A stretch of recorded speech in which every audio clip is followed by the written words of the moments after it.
Okay, this is going to be a lesson on the crop tool and the red eye tool. So I went ahead and opened a photo that I looked for that had red eye.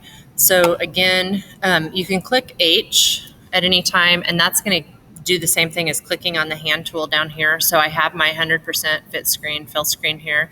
So I can click my 100% up here, or I can do my control Alt 0. So Kelsey has some red eye here, and I like to zoom in pretty close. So I did Control plus there to zoom in even farther.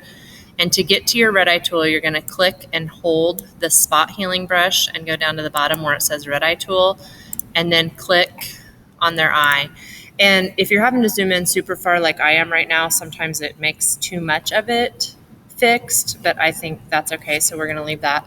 I'm going to zoom back out. Remember in your actions, and as of now, we have to reload them every time that you open Photoshop, but you can do auto color if you want to. If you don't like it, Control Z and it goes back to not having auto color.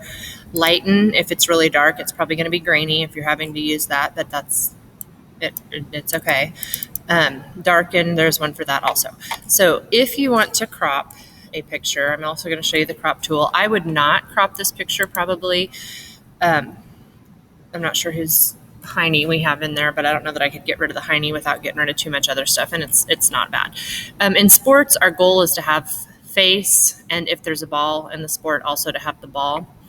So I wouldn't crop this one, but if I decided I wanted to crop this picture, you just go over here to your crop tool, and it will show this grid, and you can crop in on the part that you want to be left in the picture. So if I only wanted Abby's face, I can do that. And then I can either double click at this point, or I can right click and crop. I'm just going to double click. Maybe that's not going to work. Okay, I'll right click and crop. So now all I have is Abby's face. So if I was making like a poster or something for Abby, I could do that. Never save over an original picture. So if I did want to save this, I would want to go to File, Save As, and give it a new name, maybe put it in a new place. So I could rename it Abby Cropped, and pick a place to save it. Since I don't want to do any of that, I could go step backward a whole bunch of times until I got to where I'd only done Kelsey's red eye. I guess I haven't done that many things since then. So I can go step backwards. So now I have my whole picture again.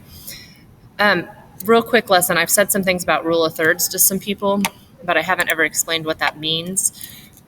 When you start to crop the picture, you'll notice these lines come up so that we have a 3x3 grid.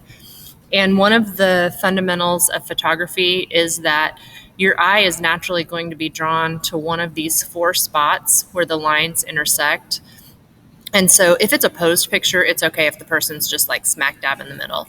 But if it's a snapshot, we try to get something that people want to look at in those vertices, and you don't want the person to be looking off the page. So I don't like the idea of cropping this because I love Abby's leg here too, but you would want to add, ideally our picture would have more over here that we would add.